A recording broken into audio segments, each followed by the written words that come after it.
की बातों में चर्चा करने के लिए एक बार फिर से आज मेरे साथ मौजूद हैं प्रद्युमन जोशीला जी। नमस्कार प्रद्युमन जी। नमस्कार जी, सभी दर्शकों को नमस्कार, राम राम। और एक बार फिर से आपका शुक्रिया, और वीडियो को शेयर जरूर करते रहें, चैनल को सब्सक्राइब कर लें। और राजनीति की बातों तो चर्चा करूं प्रद्युमन जी, आज का बड़ा गजब का किस्सा है जी। वो इसलिए है क्योंकि एक पार्टी में पिछली बार वो थे और उस पार्टी का बंटाधार हो गया जी। जो उन्होंने पहले शब्द किया, और जो मुखारविंद से यानी कि जो मुखर होने के बाद, ठीक है, उसकी वजह पता क्या थी जी? उसकी वजह ये थी कि उनको कोई मंत्रालय नहीं मिला था जी, यही बात थी। और इस बार भी वही है। इस बार भी यही है। हम बात कर रहे हैं जिसके प्रसिद्ध डायलॉग हैं जी, भाई, गोष्ठे लिए यो इवकाड़ा इलेक्शन आखिरी इलेक्शन है, नहीं तो मेरे गोष्ठे गिर दियो, बीज मरेगा यो जो वोट बीज मरेगा जो वोट नहीं देगा, है खोपर सारा जीम गया। इस प्रकार के शब्द जिनके जो ना खास रहे हैं भाषण जब ये दे हैं, और इनका जो अंदाज है ना वो वाकई में जनता को प्रभावित करने वाला, इसमें दो राय नहीं है। बिल्कुल।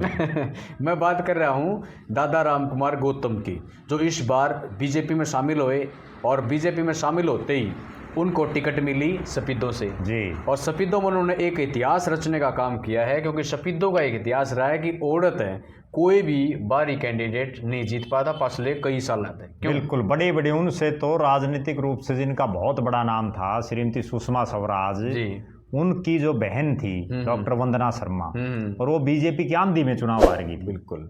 तो आज मैं उनका जिक्र पता है क्यों कर रहा हूँ जी? क्योंकि उनका एक वीडियो वायरल भी हो रहा है, और उन्होंने एक भाषण में कही भी है जी, वो मुखर हो गए हैं भाई बीजेपी तक जी। अब वो मुझे नहीं पता वो मंत्री पद मिलने की वजह से है नहीं है, या मतलब क्या वजह रही, वो एक अलग बात है जी। दूसरा, वो हुड्डा की तारीफ भी करते रहे आज जी, यानी कि जो वीडियो है ना उसके अंदर जो बातें बताई गई हैं, सुनी हैं, उसमें ये है कि वो भाजपा से मुखर होते हुए नजर आए जी, और हुड्डा के प्रति उनका प्रेम जाग गया जी। उन्होंने हुड्डा की खूब तारीफ करी जी जगह की, बिल्कुल, कि हुड्डा बहुत अच्छा आदमी है।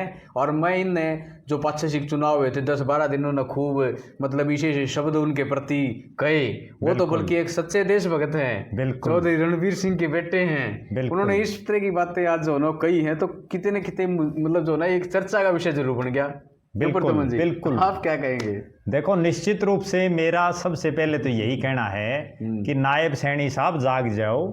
नहीं तो ये दादा गौतम जिस तरह से 5 साल दुष्यंत चौटाला के खिलाफ मुखर होकर के बोले, और उनकी कहानी राजनीतिक रूप से बंद कर दी इन्होंने, और अगर ये इसी तरह से बोलते रहे तो आपके भी उल्टे दिन बहुत जल्दी शुरू हो जाएंगे। लेकिन एक बात और कही जी, नायब सिंह सैनी के खिलाफ एक शब्द नहीं बोला, खिलाफ नहीं बोला, सिर्फ उन्होंने ये बोला भाई नायब सिंह सैनी की वजह से जो है यह सरकार आएगी, नहीं तो भाजपा होएगा नहीं सरकार। बिल्कुल, वो जो है ट्रम्प कार्ड उन्होंने बोला कि भाई ट्रम्प कार्ड है ये, ठीक बात है, और उससे जो है सरकार आएगी। बिल्कुल। और उन्होंने एक और बड़ी बात ये कही कि मेरा बहुत बड़ा योगदान है भाई, भाई मेरा भी बड़ा योगदान है। ठीक बात। और सबसे गंभीर और सबसे बड़ी जो बात उन्होंने कही, जिस पर जो वास्तव में एक चिंतनीय और गंभीर बात है, भले ही उन्होंने मजाक में वो बात कही या किस अंदाज में कही, उन्होंने ये कहा कि मुझे तो भाई बड़नी कुर्सी मिले जिंदगी में सूता हुआ है। तो वो जो मुख्यमंत्री की कुर्सी के जिस तरह से सपने देखने लगे हैं, और उन्होंने ये कहा भाई निचरली तो मुझे दे नहीं रहे, यूं कह देते हैं भाई का सुरांगड़ है तो भाई कोनी सिस्टम ठीक बैठता। फिर एक बात और कही जी उसने, फिर नो कही बोला बाकी जो भाग में लिख रखा है ना वही मिलेगी भाई, उससे फालतू कर भी कैसे कहा। वो जब विधानसभा में प्रोटेम स्पीकर रघुवीर सिंह काद्यान जी उनको शपथ दिला रहे थे, तो काद्यान साहब भी राजनीति के बड़े खिलाड़ी हैं। बिल्कुल। तो उन्होंने ये कहा कि दादा 3 बार बन लिया, नुक्का रख दिया। तो उस दिन भी दादा ने यही बात कही थी, भाई सब राम का भरोसा है, जो ऊपर ला करता वो करता, मैं क्या करूं। ठीक बात। तो दादा के गोड्डे ढीले हो लिए, हालांकि उम्र ज्यादा हो ली है, बुजुर्ग हैं, लेकिन उसके बावजूद मैं उनकी एक बात की बड़ी दाद देता हूं कि 48 विधायक, 51 लोग पार्टी को समर्थन कर रहे, केंद्र में और हरियाणा में सरकार, और विपक्ष वाले भी नहीं बोल रहे, उसके बावजूद बीजेपी का विधायक होकर के और इस तरह से बोलना कहीं ना कहीं ये दर्शाता है कि वास्तव में दादा राम कुमार गौतम एक बेबाक नेता हैं। बिल्कुल, जो उनके दिल में है वही उनकी जुबान पर है। और जिस तरह से आप ये देखिए कि आज तो ये हालात है कि चौधरी भूपेंद्र सिंह हुड्डा की प्रशंसा कांग्रेस वाले भी नहीं कर रहे। कांग्रेस वाले भी ये कह रहे हैं कि हुड्डा साहब की वजह से चुनाव हार गए हम। बिल्कुल। और उस दौर में भारतीय जनता पार्टी का एक विधायक, और वो भी इतना सीनियर विधायक, और वो ये कहे कि चौधरी भूपेंद्र सिंह हुड्डा के खिलाफ मैंने जो बोला वो गलती थी मेरी, मैंने गलत बोला, 2+2 का पहाड़ा जो मैंने पढ़ाया वो गलत किया, और अब उस चीज का उनको संभवतः पछतावा भी है। और उन्होंने जिस तरह की भाषा शैली का यूज किया, उन्होंने ये स्पष्ट रूप से कहा कि देशभक्ति का खून उनकी रगों में है, जो रणबीर सिंह हुड्डा का उन्होंने जिक्र किया। जी बिल्कुल। कहीं ना कहीं ये दर्शा रहा है कि पंडित रामकुमार गौतम सही को सही और गलत को गलत कहने वाले हैं, और उन्होंने जिस तरह से बीजेपी को एक आईना दिखाने का काम किया, और ये पहला जो है स्ट्रोक उन्होंने खेल दिया है। और हमने एक पीछे एक वीडियो बनाया था जिसमें हमने इस बात की चर्चा की थी, और उसमें यही चर्चा थी कि पंडित रामकुमार गौतम का मंत्रिमंडल के सदस्य बनने से पहले, कौन मंत्री बनेंगे उससे पहले एक बयान आया कि किसी ऐसे आदमी को मंत्री मत बना देना जो दलाल और दल्ले टाइप का हो। अगर दलाल और दल्लों को बना दिया तो ये चौथी बार भूल के भी नहीं आएगी, और सही ढंग के आदमियों को बनाया, काम करने वालों को, तो चौथी बार भी आएगी। ये बहुत अच्छी बात है, और आपने सही कहा कि बेबाक जी। उसके बाद हमने एक वीडियो इसी चीज पर बनाया था, क्योंकि मंत्रिमंडल बन चुका था, कि दादाजी अब बोलो कुछ, अब बताओ भाई इनमें कोई दल्ले दलाल हैं या ठीक ठाक मंत्रालय है। ठीक बात है। उस पर जो है पहला रिएक्शन, हालांकि उन्होंने मंत्रियों के बारे में कुछ नहीं कहा, लेकिन उनका जो पहला विस्फोट करना था वो उन्होंने कर दिया।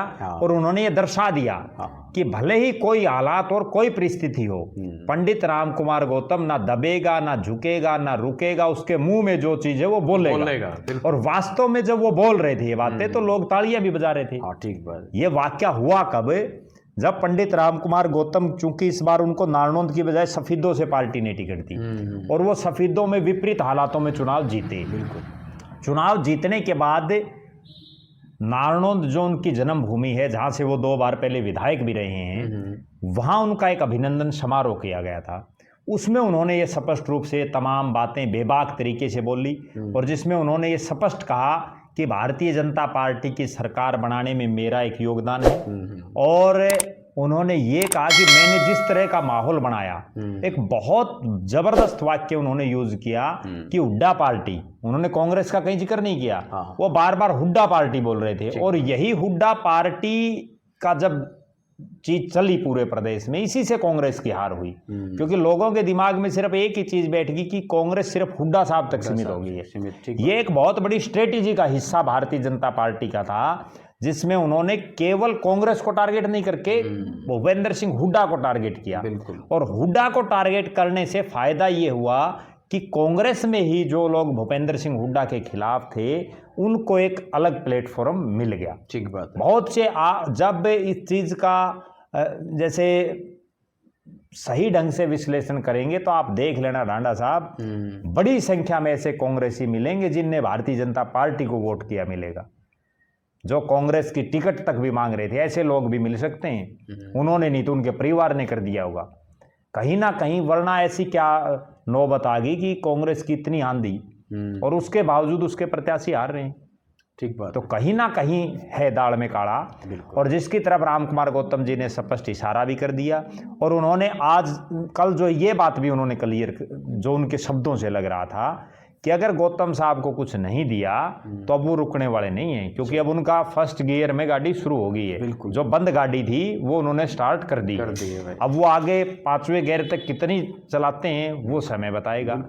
हालांकि दादा रामकुमार गौतम की एक और बड़ी गजब बात मैं बताऊं दर्शकों को, हो सकता है जो नए युवा हैं उनको उन चीज़ों का ना पता हो। जी बिल्कुल।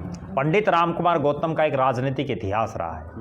वो जब भी जिस पार्टी से चुनाव जीते हैं उस पार्टी की तारीफ ना करके, बल्कि जो दूसरी पार्टी है या जो उसके पैरेलल कोई पार्टी खड़ी उसकी तारीफ हमेशा करते हैं। मैं उदाहरण बताता हूँ, 2005 में वो भारतीय जनता पार्टी की टिकट पर चुनाव जीते नारनौंद से। बीजेपी के 2 ही विधायक बने, पंडित रामकुमार गौतम और एक गढ़ी सांपड़ा किलोई के साथ लगता हल्का था हसनगढ़, जो अब तोड़ दिया गया प्रीसिमन में, वहां से नरेश मलिक बने। अच्छा। तो विधायक दल का नेता बनाया गया पंडित रामकुमार गौतम को। ठीक है। 2 ही विधायक थे, जैसे अभी नीलो के 2। हाँ ठीक बात है। तो रामकुमार गौतम ने 5 साल वो जब सरकार चली उसमें खूब हुड्डा साहब की तारीफ की, और ये जग जाहिर था कि उन्होंने हुड्डा साहब के समय बहुत काम कराए, वरना एक बीजेपी का विधायक होके और इतने काम कांग्रेस वालों के नहीं होया करते, तब राम कुमार गौतम के काम होया करते, और हुड्डा साहब की खूब तारीफ किया करते बीजेपी में होते हुए। ठीक बात है। उसके बाद हुड्डा साहब राम कुमार गौतम को कांग्रेस की टिकट दी गई, वो चुनाव हार गए। 2014 का चुनाव उन्होंने इंडिपेंडेंट लड़ा, फिर हार गए। 2019 में वो उस चौधरी देवीलाल के परिवार की पार्टी की टिकट लाए जिसके वो पूरी जिंदगी धुर विरोधी रही, और सबको ये था कि धरती पलट सकती है लेकिन पंडित राम कुमार गौतम चौधरी देवीलाल के परिवार से नहीं मिलेगा। लेकिन हालात और परिस्थितियां, राजनीति सब संभावनाओं का खेल है, उसमें हालात और परिस्थितियां ये बनी कि वो जेजेपी से उन्होंने चुनाव लड़ा। चौधरी देवीलाल के भी गीत गाने पड़े, बिल्कुल, जिसके उन्होंने कभी नहीं गाए थे। उसके बाद जेजेपी के विधायक बन गए। 5 साल दुष्यंत चौटाला का जीना आराम रखा, और सिर्फ इसलिए रखा कि उनको मंत्री नहीं बनाया। और दुष्यंत चौटाला का ऐसा भंटाधार उन्होंने किया, जिस तरह के शब्दों का उन्होंने यूज किया, ऐसे ढूंढ ढूंढ के शब्द लाए, खोपर जैसे शब्द, खोपर सारा माल पी गया, जीम गया सारा सौदा, तो इस तरह के वर्ड यूज किए, और उसका परिणाम ये रहा कि जेजेपी 10 से और 0 पर आ गई। अब वो तीसरी बार भारतीय जनता पार्टी के विधायक बने हैं, और उन्होंने जो है कल से अपना गियर शुरू कर दिया 9 तारीख से। बिल्कुल। अब वो कितना आगे चलेंगे, इस पर भारतीय जनता पार्टी को भी मंथन करने की जरूरत है, और नायब सिंह सैनी जी को भी कोई वो बात है। पंडित जी ये कह रहे थे कि भाई बड़ा तो मेरे बड़नी कुर्सी चाहिए, वो नहीं तो भाई छोटी मोटी, तो छोटी मोटी दे देंगे तो फायदे में रहेंगे। क्योंकि उनसे जूनियर कई विधायकों को मंत्री बनाया हुआ है। बिल्कुल। और ये कोई जरूरी नहीं है, पार्टी के पास और भी बहुत सारे सिस्टम होते हैं, कहीं ना कहीं पंडित राम कुमार गौतम को एडजस्ट करना चाहिए। और वो इस चीज के, देखो ये कहने में भी मुझे कोई गुरेज नहीं कि वो इस चीज के हकदार भी हैं, क्योंकि जो आदमी तीसरी बार विधायक, इतना सीनियर नेता, अपना हल्का छोड़ करके दूसरे जिले से विधायक बना हो, तो कहीं ना कहीं उनमें एक कैपेबिलिटी है, डिजर्व कर रहे हैं, और वास्तव में वो इस चीज को डिजर्व भी कर रहे हैं। और यूं नहीं है, एक और बड़ी बात बताऊं, लोगों के दिमाग में हो भाई राम कुमार गौतम अनपढ़ नहीं, वो एडवोकेट है, पढ़ा लिखा है, ठीक है, फराटेदार इंग्लिश बोलते हैं, लेकिन वो ठीक है कि उनका लहजा वो ग्रामीण परिवेश से आते हैं। नारनौंद एक गाँव है, अब ठीक है नगर पालिका बन गया, तो अपनी बेबाक छवि के लिए जाने जाते हैं। और हमारा तो इस वीडियो के माध्यम से यही अनुरोध है नायब सिंह सैनी जी से और प्रदेश की बीजेपी की सरकार से कि अगर आपको अपने उल्टे दिन लगाने से बचाना है तो पंडित दादा राम कुमार गौतम की जरूर सुने और उनसे राय मशवरा जरूर लेते रहें। और जो दर्शक हैं उनसे भी एक अनुरोध है कि वो कमेंट करके जरूर बताएं कि दादा राम कुमार गौतम ने जो फर्स्ट बॉल पर अभी खेलना शुरू किया है कि किस तरह के शॉट वो लगा रहे हैं और भविष्य में वो क्या बोल सकते हैं। हाँ बिल्कुल ठीक बात है, बहुत अच्छी बात आपने रखी प्रद्युमन जी। जी और देखो मैं तो इस वीडियो में ना हंसता ही रहा हूँ जी, मैं कई बार चुप होने की कोशिश करी लेकिन डटा नहीं गया क्योंकि दादा राम कुमार गौतम के शब्द हैं ही वो जो इस वीडियो में सुनेंगे उनका भी खून बढ़ जाएगा क्योंकि इसमें हंसी की बात है। बिल्कुल, हालांकि बड़ी गंभीर बात उन्होंने कही है लेकिन वो मजाक में बड़ी गंभीर बात कहते हैं और इस तरह की बातें कहते हैं जिन पर सोचने और विचारने की जरूरत है। बिल्कुल ठीक बात है, और जो उनकी भाषण शैली है उसी से वो चुनाव जीतते हैं। हाँ बिल्कुल ठीक बात है जी। तो अपनी वाक कला के लिए मशहूर हैं दादा राम कुमार गौतम जी। जिस प्रकार के शब्दों के बाण वो मंच के माध्यम से छोड़ते हैं ना, और वो बिल्कुल लोकल जो हमारी बोली है उसी अंदाज में। और एक और खास बात मैं बताऊं डांडा साहब, वो चाहे नारनौंद का इलाका और चाहे हिसार पार्लियामेंट चाहे सफेदों में जाकर के कोई दूसरा नेता में इतनी हिम्मत है कि वो पब्लिक में ये कह दे वोट नहीं गेड़ोगे तो बीच मरेगा। हाँ बिल्कुल, वो कह के दिखा दो। ठीक बात है, और लोग उसके बावजूद उनको वोट डाल रहे हैं। हाँ लोग ये समझ रहे हैं कि भाई दादा ने जो इसके दिल में है वो कह दी, बेईमाना मन में। हाँ बेईमाना नहीं है, क्योंकि वो भी बेचारा तंग है। अगर वो नहीं जीतेगा, कितने चुनाव, सबसे ज्यादा चुनाव आ रहे हैं दादा राम कुमार गौतम यहाँ अगर हिसार के आसपास की बात करें वो जीते 2005 में, उससे पहले तो लगातार हारते रहे। ठीक बात। तो ऐसे आदमी कोई मुंह से कह देते हैं तो उसमें लोग बुरा भी नहीं मानते। ठीक बात है जी। तो आज की वीडियो में इतना ही, एक चर्चा का विषय था और इसी आधार पर तो बड़ा सोचने की जरूरत भी है जी। कांग्रेस वाले भी अलग अलग तरीके का कयास लगा रहे हैं इस वीडियो को सुन करके, देख करके। बिल्कुल, क्योंकि भाई कुछ भी हो सकता है राजनीति में। नहीं, राजनीति में 48 विधायक हैं भारतीय जनता पार्टी के। अगर 3 विधायक कहीं कोई गड़बड़ कर गए या कोई इस्तीफा देगी या कहीं कोई कुछ हो गया तो उसके बाद सरकार जो है डामाडोल हो जाएगी। तो कोई बड़ी बात नहीं, बीजेपी वालों को भी सबक ले लेना चाहिए और जो है उनको कोई कमजोरी नहीं छोड़नी चाहिए। वरना एक गंभीर बात मैं बताऊं, जब पंडित राम कुमार गौतम पहली बार दुष्यंत चौटाला के खिलाफ बोलना शुरू उन्होंने किया, और खिलाफ भी नहीं कह सकते, उन्होंने हकीकत बतानी जब शुरू की जी, तो जिस तरह के शब्द बाण उन्होंने छोड़े, उसके बाद कई दिन तक तो दुष्यंत चौटाला ने उनको सीरियस नहीं लिया था। उन्होंने सोचा भाई ठीक है कि आम विधायक है, बोलते रहेंगे, क्या फर्क पड़ता है। बिल्कुल। लेकिन जब वो पानी सिर के ऊपर से चला गया तब उनको भी एहसास हुआ और लास्ट में दुष्यंत चौटाला को भी बोलना पड़ा।